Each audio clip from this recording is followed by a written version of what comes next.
ஒரு ரூம். அந்த ரூம்ல 3 பொருட்கள் இருக்கு. அந்த ரூமுக்குள்ள கொஞ்சம் பேர் வராங்க. இது ஒரு எக்ஸ்பிரிமெண்ட். இந்த எக்ஸ்பிரிமெண்ட்டை கண்டக்ட் பண்றவங்க ஒரு கம்ப்யூட்டர் கன்சோல், ஒரு பெரிய பிளாக் ஸ்கிரீன், அதுக்கு பக்கத்துல 2 பட்டன். இந்த 3 பொருட்களை வச்சிருக்காங்க. அந்த 2 பட்டன்ஸ்ல ஒண்ணுல ப்ளூ கலர் அப்படின்னும் இன்னொன்னுல நாட் ப்ளூ கலர் அப்படின்னும் எழுதி இருக்கு. இப்போ எக்ஸ்பிரிமெண்ட்டை ஸ்டார்ட் பண்றாங்க. ஒவ்வொருத்தங்களா கூப்பிட்டு நீங்க இந்த ஸ்கிரீனை பார்த்துக்கிட்டே இருக்கணும். எப்பெல்லாம் இந்த ஸ்கிரீன்ல ப்ளூ கலர் டாட் வருதோ அப்போ நீங்க இந்த ப்ளூ கலர் அப்படிங்கிற இந்த பட்டனை பிரஸ் பண்ணணும். எப்பெல்லாம் வேற கலர், அதாவது ப்ளூ கலர் இல்லாம வேற எந்த கலரோட டாட் அப்பியர் ஆனாலும் நாட் ப்ளூ அப்படிங்கிற 2வது இந்த பட்டனை பிரஸ் பண்ணணும் அப்படின்னு சொல்றாங்க. ஒவ்வொருத்தங்களுக்கும் 1000 டாட்ஸ் காமிக்கிறாங்க. ஒவ்வொரு டாட்டும் ஒவ்வொன்னா அப்பியர் ஆகும். இங்கதான் ஒரு இன்ட்ரெஸ்டிங்கான ஒரு விஷயம் நடந்துச்சு. ஸ்டார்டிங்ல நிறைய ப்ளூ டாட்ஸை காமிச்சிட்டே இருந்தாங்க. அதை பார்த்த ஒவ்வொருத்தங்களும் ப்ளூ டாட் அப்படிங்கிற பட்டனை பிரஸ் பண்ணிக்கிட்டே இருந்தாங்க. இதுக்கப்புறம் இந்த ப்ளூ டாட்ஸோட மிக்ஸ் பண்ணி பர்பிள் கலர்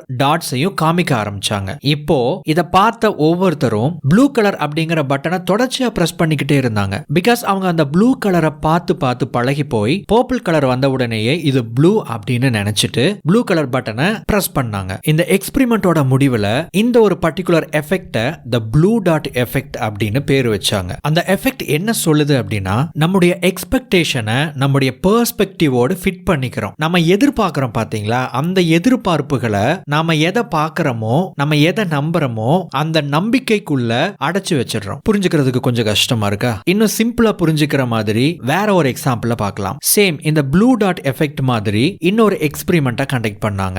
ஒரு ஸ்கிரீன் இருக்கும். அந்த ஸ்கிரீன்ல 3 விதமான முகபாவங்கள் கொண்ட மனிதர்களுடைய உருவங்களை காமிப்பாங்க. ஃபர்ஸ்ட் த்ரெட்னிங் ஃபேஸஸ் காமிப்பாங்க. நம்ம மேல ஒருத்தர் கோபப்படுற மாதிரியோ, நம்மள மிரட்டுற மாதிரியோ, பயமுறுத்துற மாதிரியான முகபாவங்களை கொண்ட மனிதர்களுடைய போட்டோஸ் வந்து அந்த ஸ்கிரீன்ல தெரியும். 2வது நியூட்ரல் ஃபேஸஸ், நார்மலான முகபாவத்தை வச்சிருக்கிற மனிதர்களுடைய உருவத்தை காட்டுவாங்க. 3வது ஃப்ரெண்ட்லியான எக்ஸ்பிரஷன்ஸ் இருக்கிற ஃபேஸஸை காமிப்பாங்க. அதாவது நம்மளை பார்த்து ஒருத்தங்க ஸ்மைல் பண்ற மாதிரி, ஹேண்ட் ஷேக்குக்கு கை கொடுக்கிற மாதிரி, இந்த மாதிரியான இமேஜஸ் வரும். ஆரம்பத்தில் தொடர்ச்சியா த்ரெட்னிங் ஃபேஸஸை காமிக்க ஆரம்பிச்சாங்க. பயமுறுத்துற மாதிரி, மிரட்டுற மாதிரி, கோபப்படுற மாதிரி, ஆக்ரோஷமா இருக்கிற மாதிரி. இதை பார்த்து பார்த்து பார்த்து பழகினதுக்கு அப்புறம் இதோடு சேர்த்து நியூட்ரலான ஃபேஸஸையும் ஃப்ரெண்ட்லி ஃபேஸஸையும் காமிக்க ஆரம்பிச்சாங்க. த்ரெட்னிங் ஃபேஸஸை பார்த்து பழகின மக்களுக்கு நியூட்ரலான ஃபேஸஸையும் ஃப்ரெண்ட்லி ஃபேஸஸையும் பார்க்கும்போது அந்த ரெண்டுமே த்ரெட்னிங் எக்ஸ்பிரஷன்ஸ் மாதிரி தான் அவங்களுக்கு தெரிஞ்சுதான். நியூட்ரலா நார்மலா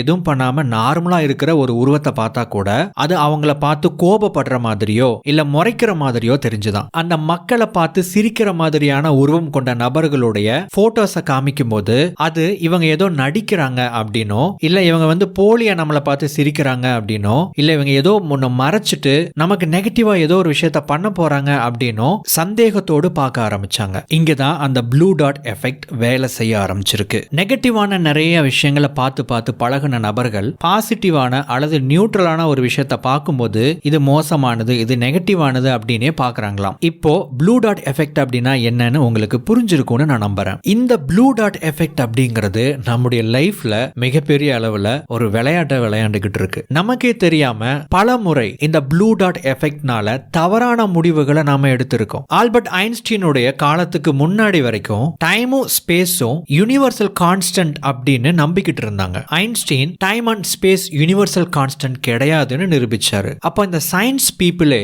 இந்த ப்ளூ டாட் எஃபெக்ட்னால பாதிக்கப்பட்டிருக்கும் போது சாதாரண வாழ்க்கையை வாழக்கூடிய நாம இந்த ப்ளூ டாட் எஃபெக்ட்னால பாதிக்கப்படுறது ஒரு பெரிய விஷயம் இல்ல. உதாரணத்துக்கு இந்த சோஷியல் மீடியாவை எடுத்துக்கலாம். நீங்க, நான், நம்ம எல்லாருமே இந்த சோஷியல் மீடியாவில் நிறைய வீடியோஸ், இன்ஸ்டாகிராம் போஸ்ட், நிறைய இன்டர்வியூஸ், நிறைய சக்சஸ் ஸ்டோரிஸ் இதெல்லாம் கேட்கிறோம். மகிழ்ச்சி, ஹாப்பினஸ் பத்தி நிறைய பேர் பலவிதமான விஷயங்களை சொல்றாங்க. உதாரணத்துக்கு ஒருத்தர் தன்னுடைய வேலையை விட்டுட்டு சொந்தமா சுய தொழில் ஆரம்பிச்சேன் அப்படிங்கிறாரு. ஒருத்தர் புதுசா கார் வாங்கினேன் அப்படிங்கிறாரு. ஒரு பெரிய அச்சீவ்மெண்ட் இன்னொருத்தர் பண்ணினேன் அப்படிங்கிறாரு. இது மாதிரியான போஸ்ட், இது மாதிரியான கண்டென்ட்டை நம்ம பார்க்கும்போது இதெல்லாம் சந்தோஷம் அப்படின்னு நம்ம நினைச்சுக்கிறோம். அதாவது இவங்க எல்லாம் சந்தோஷமா இருக்காங்க அப்படின்னு நம்ம நினைச்சுக்கிறோம். இதை நம்பி இது மாதிரியான விஷயங்களை நாம செஞ்சாதான் நமக்கு சந்தோஷம் கிடைக்கும்னு நாம நம்புறோம். அதாவது இந்த ப்ளூ டாட் எஃபெக்ட் இங்க வேலை செய்யுது. இதனுடைய விளைவா நம்முடைய பெஸ்ட் மொமெண்ட்டை கேப்சர் பண்ணி ஸ்டேட்டஸ் வைக்கிறோம், இன்ஸ்டாகிராம்ல போஸ்ட் பண்றோம். எங்கெங்கெல்லாம் முடியுமோ அங்கெல்லாம் நம்ம வந்து போட்டோஸ், இமேஜஸ், வாய்ஸ் நோட்னு அனுப்புறோம். இங்க என்ன நடக்குது அப்படின்னா,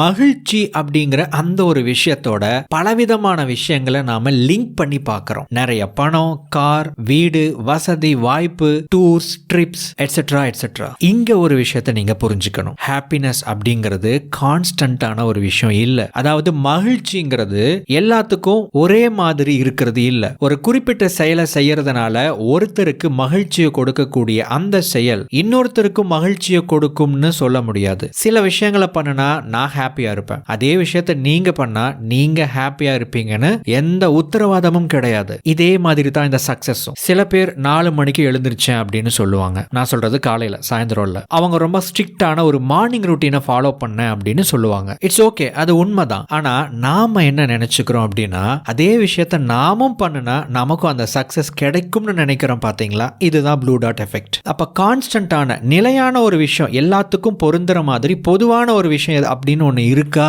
அப்படின்னு கேட்டீங்கன்னா இருக்கு. அதுதான் பெயின், வலி. உலக பணக்காரர்களா இருந்தாலும் சரி, பரம ஏழைகளா இருந்தாலும் சரி, எல்லாருக்குமே பொதுவானது வலி. நம்ம வாழ்க்கையில என்னைக்கு வலி குறையுதோ அன்னைக்கு காம்ப்ளிகேஷன்ஸ் அண்ட் ப்ராப்ளம்ஸ் அப்படிங்கிறது அதிகமாகும். ஏழையா இருக்கக்கூடிய ஒரு மனுஷன், பணத்துக்கு ஏங்குற ஒரு மனுஷன், ஒரு காலத்துல எனக்கு நிறைய பணம் வரும், அப்படி பணம் வந்துருச்சு அப்படின்னா நான் ரொம்ப ரொம்ப சந்தோஷமா இருப்பேன் அப்படின்னு அவங்க நினைக்கலாம். ஆனா இந்த பணத்தை நிறைய வச்சிருக்கிற பணக்காரங்க எல்லாருமே சந்தோஷமா தான் இருக்காங்களா அப்படின்னு கேட்டீங்கன்னா அது ஒரு பெரிய கேள்விக்குறி. அவங்க கிட்ட நிறைய பணம் இருக்கலாம், வசதி வாய்ப்புகள் இருக்கலாம். அட் த சேம் டைம் அவங்க லைஃப்ல நிறைய ப்ராப்ளம்ஸ் அண்ட் காம்ப்ளிகேட்டடான விஷயங்களும் இருக்கலாம். இதுக்கு முன்னாடி நான் சொன்னேன் இல்லைங்களா, பெயின் அப்படிங்கிறது கான்ஸ்டன்ட் அப்படின்னு சொல்லிட்டு, அதோட இந்த விஷயத்தை பொருத்தி பார்த்துக்கோங்க. மகிழ்ச்சியான தருணங்கள் நமக்கு என்னைக்குமே பெரிய நம்பிக்கையை கொடுக்காது. கொஞ்ச காலம் நம்ம ரெஸ்ட் எடுக்கிறதுக்கு, ரிலாக்ஸ் பண்றதுக்கான டைம் தான் அந்த ஹாப்பி மொமெண்ட் அப்படிங்கிறது. ஆனா இதுவே நம்ம வலியை உணர்ந்துகிட்டு இருக்கும்போது, வலியில இருக்கும்போது நம்ம இதுல இருந்து வெளியே வரணும், நம்ம வாழ்க்கையை மாத்தணும், நம்ம எப்படியாவது வாழ்க்கையில முன்னுக்கு வரணும், நம்ம ஒரு சக்சஸ்ஃபுல் லைஃபை லீட் பண்ணணும், இந்த கஷ்டமான சூழலை கடக்கணும் அப்படிங்கிற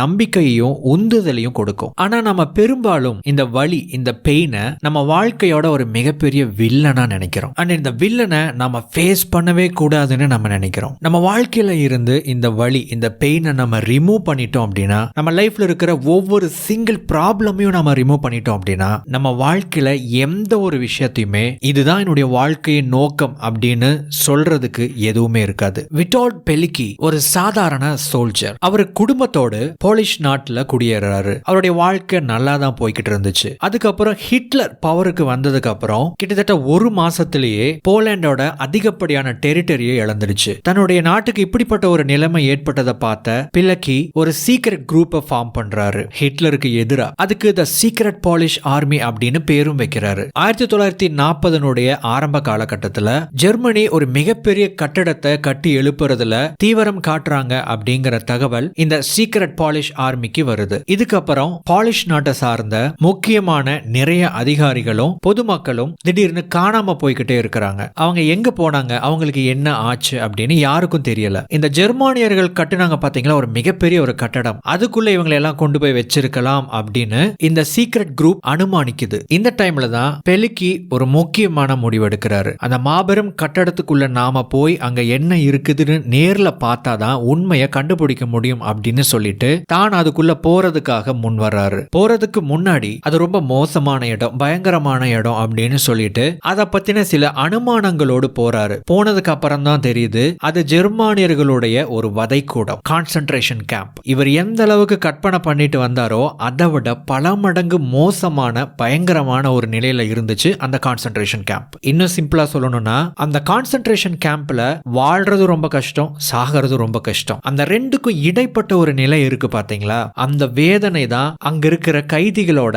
நிலை. எப்படியோ நம்ம ஹீரோவும் அந்த கான்சென்ட்ரேஷன் கேம்ப்ல சில நெட்வொர்க்கை கிரியேட் பண்ணி வெளியிருக்கிற இவங்களுடைய ஆட்களுக்கு தகவல்களை பரிமாற்றிக்கிறாங்க. இவருடைய கண்ணு முன்னாடியே எக்கச்சக்கமான மனிதர்கள் கொல்லப்பட்டாங்க. பல முறை இவரையும் நிறைய பேர் டார்ச்சர் பண்ணி இருக்கிறாங்க. ஆனாலும் அந்த கான்சென்ட்ரேஷன் கேம்ப்ல இவர்னால சர்வைவ் ஆக முடிஞ்சது. எப்படின்னு கேட்டீங்கன்னா நம்பிக்கை. மேன்ஸ் சர்ச் ஃபார் மீனிங் அப்படின்னு விக்டர் பிராங்க்லோட ஒரு ஃபேமஸான புத்தகம் இருக்கு. விக்டர் பிராங்க்லும் இதே மாதிரி ஜெர்மனியோட ஒரு வதைக்கூடத்துல அடைபட்டு கிடந்தார். அங்க நடந்த நிகழ்வுகளை பேஸ் பண்ணி தான் அந்த புத்தகத்தையே எழுதி இருப்பார். கிறிஸ்மஸ் வரும்போது அந்த வதைக்கூடத்துல இருந்த நிறைய பேர் இறந்துடுவாங்களா. அது என்னடா கிறிஸ்மஸ் வரும்போது மட்டும் இறக்குறாங்க அப்படின்னு கேட்டீங்கன்னா, அங்க இருந்த நிறைய பேருடைய நம்பிக்கை எப்படியாவது நம்ம இங்கிருந்து வெளியே வந்துடுவோம், அடுத்த கிறிஸ்மஸ் நோம்பி வரும்போது நம்ம ஃபேமிலியோடு நம்ம நல்லா ஜாலியா சந்தோஷமா சந்தோஷமா இருப்போம் அப்படிங்கிற நம்பிக்கையை அவங்க உருவாக்கி வச்சிருந்தாங்களாம். கிறிஸ்மஸ் வருது, ஆனா அவங்க விடுதலை ஆக்கப்படல. தொடர்ச்சியா அவங்க அங்க டார்ச்சர் பண்ணப்படுறாங்க. கிறிஸ்மஸும் முடிஞ்சிருச்சு, நாம இங்கிருந்து வெளியே போறதுக்கான வாய்ப்பு நமக்கு கண்ணுக்கு தெரியல அப்படிங்கறத உணர்ந்த அந்த மக்கள் தன்னுடைய நம்பிக்கையை இழக்கிறாங்க.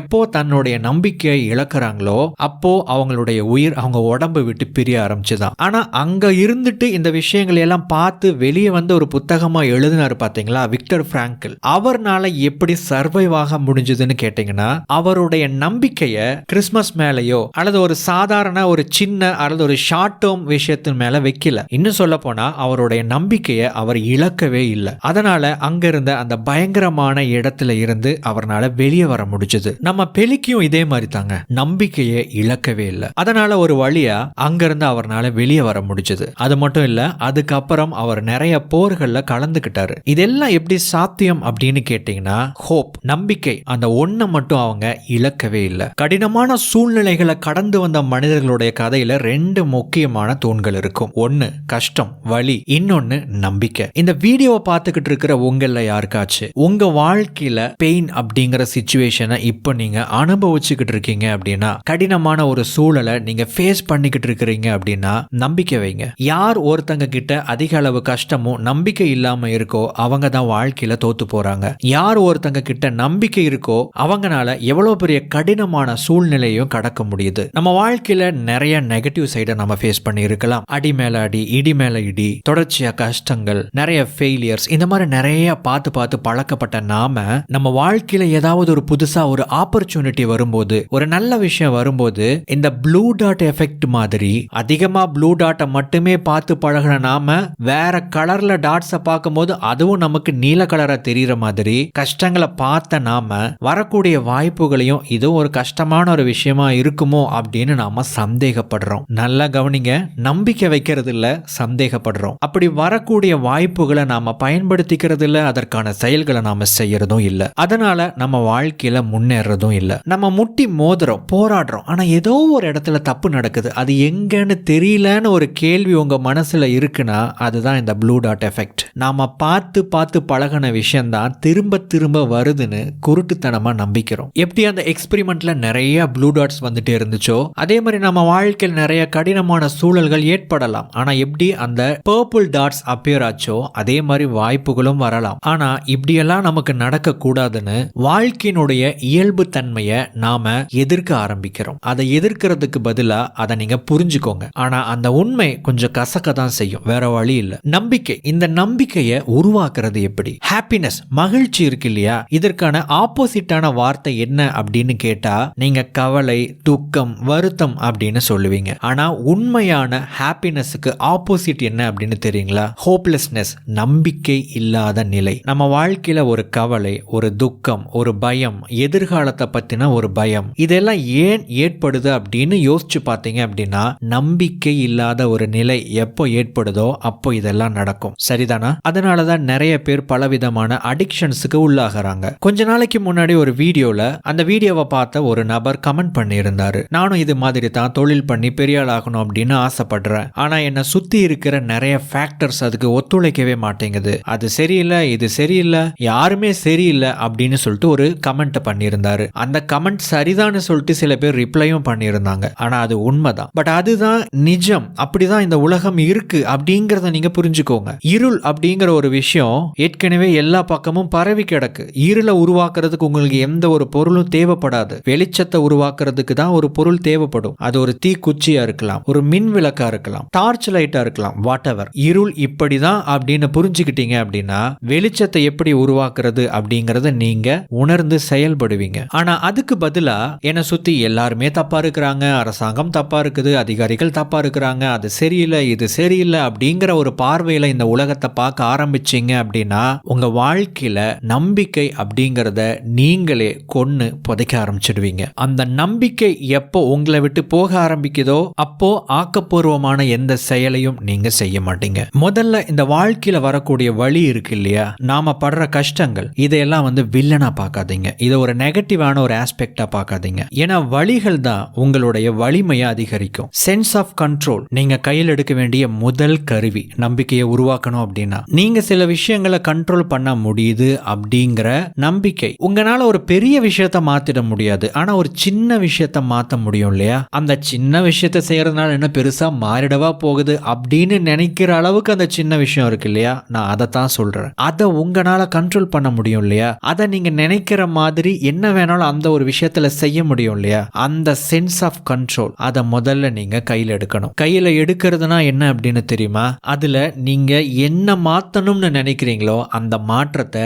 நீங்க உங்களுடைய செயல் மூலமாக மாத்தணும். ரெண்டாவது, believe in the value of something. ஏதாவது ஒரு வேல்யூவை நீங்க நம்பணும். நீங்க தினமும் செஞ்சுக்கிட்டு இருக்கிற உங்களுடைய வேலையின் மூலமா யாரோ ஒருத்தங்களுக்கு ஏதோ ஒரு விஷயம் கிடைச்சுக்கிட்டு இருக்கு, அல்லது அவங்களுடைய லைஃப்ல ஒரு மாற்றத்தை ஏற்படுத்திக்கிட்டு இருக்கு, அல்லது ஏதோ ஒரு பெனிஃபிட் கிடைச்சுக்கிட்டு இருக்கு அப்படிங்கறத நீங்க ஆழமா நம்பணும். நாம வாழ்ந்துகிட்டு இருக்கிற வாழ்க்கை எப்படிப்பட்டதாக இருந்தாலும் ஏதோ ஒரு விதத்துல நாம மத்தவங்களுக்கு பிரயோஜனமா இருக்கிறோம் அப்படிங்கிற நம்பிக்கைய முதல்ல நீங்க நம்பணும். அல்லது நீங்க செய்யற ஏதாவது ஒரு விஷயத்த ஆழமா நீங்க நம்பணும். அடுத்தது மூணாவதா, இந்த லைக் மைண்டட் பீப்புள் அப்படின்னு சொல்லுவாங்க பாத்தீங்களா? உங்களுடைய நம்பிக்கைய அவமதிக்காம நம்புறாங்க பாத்தீங்களா? அந்த மனிதர்களோடு நேரம் செலவிட வேண்டும். உங்களை மாதிரியே வேல்யூஸ் வச்சிருக்காங்க பாத்தீங்களா? அந்த மாதிரியான நபர்களோடு ஒரு ரிலேஷன்ஷிப்பை நீங்க மெயின்டைன் பண்ணணும். இந்த மூணு விஷயத்த நீங்க பண்ணிட்டீங்க அப்படின்னாவே உங்களுடைய நம்பிக்கையை இழக்காம அதை கொண்டு போக முடியும். சரி, இப்ப வரைக்கும் நம்ம பார்த்த விஷயங்களை ஒரு குட்டியா ஒரு ரீகேப் பார்த்துடலாங்களா? மோஸ்ட்லி வழக்கமான ரீகேப் எதுவும் கொடுக்கறது இல்ல. காரணம், நீங்க எல்லாத்தையும் தெரிஞ்சுக்க கூடாது, ஆனா ஏதோ ஒரு பாயிண்ட் மட்டும் உங்களுடைய மனசுல ஆழமா ஒரு தாக்கத்தை ஏற்படுத்தும். அந்த ஒரு விஷயத்தை பத்தி மட்டும் தான் நீங்க சிந்திக்கணும். அப்பதான் உங்க வாழ்க்கையில மாற்றம் நிகழும். எல்லாத்தையும் மனப்பாடம் பண்ணி நீங்க பரீட்சை எழுத போறதில்ல. பட் இங்க நான் ரீகேப் கொடுக்கறதுக்கான ரீசன், இந்த நம்பிக்கை அப்படிங்கிற இந்த செய்தியை இன்னும் கொஞ்சம் ஆழமா தாக்கத்தை ஏற்படுத்துற மாதிரி நினைவுபடுத்துறதுக்காகத்தான். நம்ம வாழ்க்கையில ரொம்ப பிராக்டிக்கலா பார்த்தோம் அப்படின்னா எல்லா விஷயங்களும் கொஞ்சம் மோசமா தான் இருக்கு. உங்களுடைய வேலை என்ன அப்படின்னா நம்பிக்கையை இழந்துடாதீங்க. அண்ட் ரொம்ப முக்கியமான ஒரு விஷயம், உங்க வாழ்க்கையில வரக்கூடிய வழிகளை நீங்க ஒரு வில்லனா பார்க்காதீங்க. இந்த வழிகள் தான் உங்களுடைய நம்பிக்கையை மிகப்பெரிய அளவுக்கு எடுத்துட்டு போகுது. ப்ளூ டாட் எஃபெக்ட் ஞாபகம் இருக்கா? ஞாபகம் வச்சுக்கோங்க. எப்படி அதிகமான முறை இந்த ப்ளூ டாட்ஸ் வந்துச்சோ அந்த மாதிரி ப்ராப்ளம்ஸ் அப்படிங்கிறது அதிக எண்ணிக்கையில வரலாம், ஆனா அப்பப்போ வேற கலர்லயும் டாட்ஸ் வரும். அதாவது வாய்ப்புகள் வரும். அந்த வாய்ப்புகளை கையில் எடுக்கிறதுக்கு தவறாதீங்க. நிறைய பேர் அதிகமான ப்ராப்ளத்தை ஃபேஸ் பண்ணி வரக்கூடிய வாய்ப்புகளையும் ஒரு ப்ராப்ளம்னு நினைச்சு பயந்து எந்த செயல்களையும் செய்யாம விட்டுறாங்க. நீங்க அப்படி இருக்கக்கூடாது. ஓகே நண்பர்களே, அவ்வளவுதான். ஐ ஹோப் இந்த செய்தி உங்களுக்கு ஒரு நல்ல தாக்கத்தை ஏற்படுத்தி இருக்கும் அப்படின்னு நான் நம்புறேன். ரீசெண்டா ரூல் யோர் லைஃப் சேனல் பிரணவோட சேர்ந்து ஒரு பாட்காஸ்ட் பண்ணியிருந்தோம். அந்த பாட்காஸ்டோட பிளேலிஸ்டுக்கான லிங்க் தான் இப்ப நீங்க ஸ்கிரீன்ல பாக்குறீங்க. நீங்க இன்ட்ரெஸ்டடா இருந்தீங்க அப்படின்னா அந்த வீடியோவை பாருங்க. உங்களுக்கு இன்னும் சில எக்ஸ்ட்ரா இன்புட்ஸ் அண்ட் ஐடியாஸ் கிடைக்கும்.